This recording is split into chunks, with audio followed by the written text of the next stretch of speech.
अनीता की फेवरेट सब्जी थी कद्दू। आए दिन अनीता के घर में कद्दू की सब्जी बनती रहती थी, इसलिए अनीता को भले ही कोई सब्जी न मिले, बस कद्दू की सब्जी मिल जाए तो उसकी खुशी दुगनी हो जाती थी। चाची, मुझे पता था आज आप मेरी पसंद की कद्दू की सब्जी बनाने वाली हो, इसीलिए मैं खाना खाने के लिए यहाँ आ गई। हाँ, मुझे पता था कि तुझे कद्दू की सब्जी बहुत पसंद आती है। आज देख, मैंने मीठी मीठी बनाई है जैसी तू बनाती है। हाँ चाची, आप बिल्कुल माँ की तरह बनाते हो कद्दू की सब्जी। क्यों माँ? हमारे घर में सभी बहुत बढ़िया कद्दू की सब्जी बनाते हैं। रजनी तो जब शादी होकर आई थी तब इसके घर में तो कोई कद्दू की सब्जी खाता भी नहीं था। यहाँ आकर ही बनानी सीखी थी रजनी ने।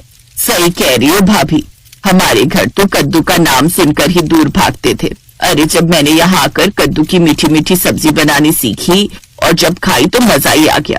पूरी हो और साथ में कद्दू की सब्जी, उसके आगे सारी सब्जी फेल है। अनीता का पूरा परिवार शौक से कद्दू की सब्जी खाता था। कुछ समय बाद अनीता की शादी तय हो गई। अनीता को पता नहीं था कि उसके ससुराल में कोई भी कद्दू की सब्जी नहीं खाता। शादी के बाद जब अनीता ससुराल गई तब उसे इस सच्चाई का पता चला। पर जेठानी जी, आप लोगों ने तो जब हमारे घर पर खाने आए थे तो कद्दू की सब्जी खा ली थी। अब आप कह रही हो कि आपके घर में कद्दू की सब्जी नहीं बनती। वो तो तुम लोगों ने खाने में रखी थी और फिर हम ऐसे मना भी नहीं कर सकते थे। तुमने सबकी प्लेट में रख दी, इसलिए सबने बेमन से खा ली। पर सच पूछो तो हमारे घर में कोई भी कद्दू की सब्जी नहीं खाता। हमारे घर कद्दू आता ही नहीं है। जेठानी सुमन की बात सुनकर अनीता का मुंह उतर गया। उसकी फेवरेट सब्जी से वो दूर हो रही थी। राजीव, कद्दू मेरी सबसे फेवरेट सब्जी है और आप कह रहे हो कि आप कद्दू की सब्जी नहीं खाते हो। हाँ अनीता, मुझे कद्दू पसंद नहीं है। मुझे तो क्या, मेरे घर में किसी को भी कद्दू पसंद नहीं है। तुम ये कद्दू के पीछे क्यों पड़ गई हो? और भी तो सब्जियां हैं खाने के लिए। हाँ, मुझे पता है कि और भी सब्जियां हैं खाने के लिए, पर अपनी अपनी पसंद होती है राजीव। जैसे तुम्हें हर समय पनीर खाना पसंद है, वैसे मुझे हर समय कद्दू खाना पसंद है। तो एक काम करो ना, तुम अपने लिए बना लो कद्दू की सब्जी। हाँ, थोड़ा सा मंगवा लेती हूँ। अनीता ने अपने ससुर जी से कद्दू लाने के लिए कहा। पापा जी, आप सब्जी लेने जाओगे तो मेरे लिए कद्दू ले आओगे? कद्दू की सब्जी? बहू, हमारे घर में तो कद्दू आता ही नहीं है। बरसों बीत गए कद्दू घर में आए हुए। अरे अनीता, तुम हमारे घर में नई नई बहू आई हो। अब तुम कद्दू की सब्जी थोड़ी खाओगी, ना हम तुम्हें खाने देंगे। हम तुम्हारे लिए पनीर मंगवा रहे हैं, तुम पनीर खाओ। कद्दू की सब्जी छोड़ो, कोई नहीं खाता, तुम भी रहने दो। जिसको देखो अनीता को कद्दू खाने के लिए मना कर रहा था। हार कर अनीता चुप हो गई, पर उसके मन में इच्छा थी कि उसे ससुराल में एक बार तो कद्दू की सब्जी मिल जाए। अनीता अपने मायके गई। उसने अगले 2-3 दिन तक मम्मी से और चाची से कद्दू ही बनवाया। बताओ तो, लड़की की फेवरेट सब्जी उसे ससुराल में खाने के लिए नहीं मिल रही। अरे खुद नहीं खाते तो कम से कम बहू को तो खिला ही सकते हैं। कैसे हैं तेरे ससुराल वाले?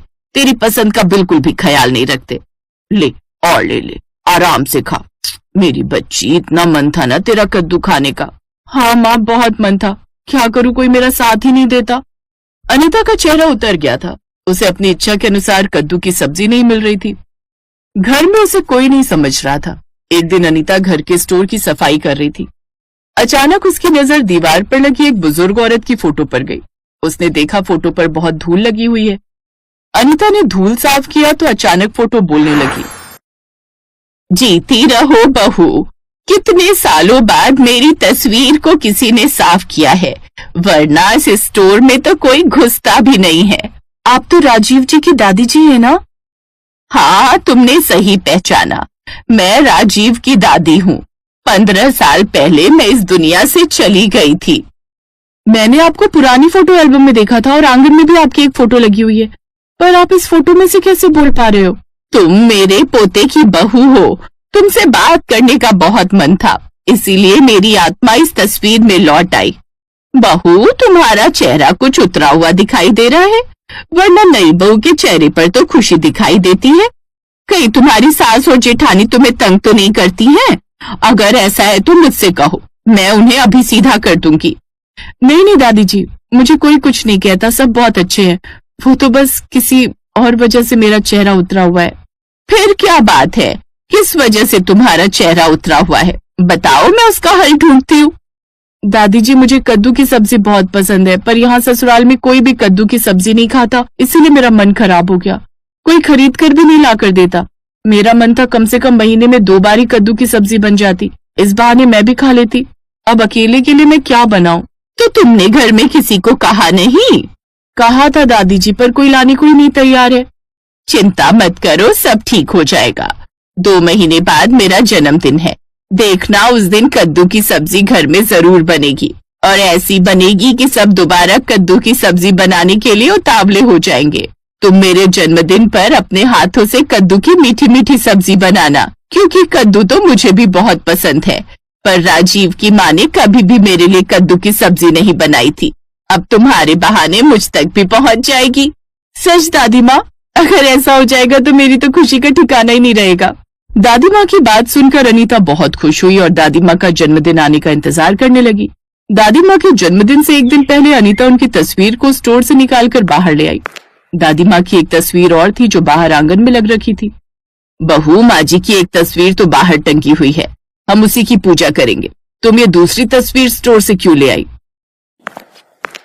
हाँ, ये तस्वीर बहुत पुरानी है अनीता, इसे वापस स्टोर में रख दो। हमने ये नई बनवा रखी है, इसी को कल पूजा में रखेंगे।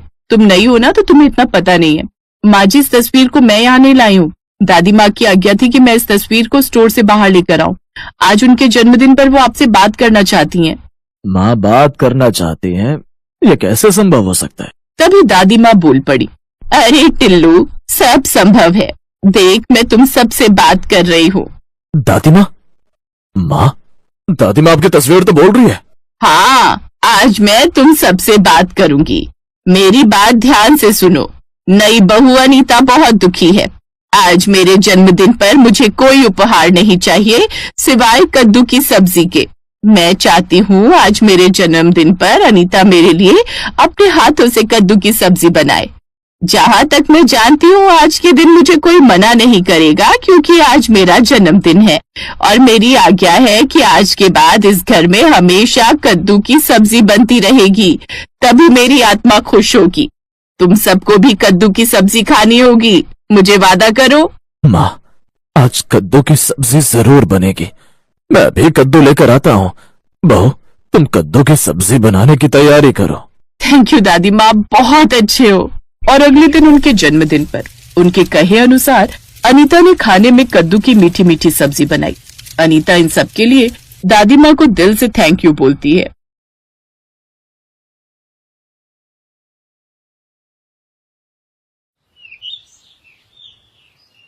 क्या माँ, मुझे नमक रोटी नहीं खानी है, मुझको बिरयानी खानी है। रूही, अच्छे बच्चे जिद नहीं करते, चलो खा लो। बहू, अब तू बेचारी बच्ची को सूखी रोटी खिलाएगी तो थोड़ी खाएगी, सब्जी नहीं है क्या?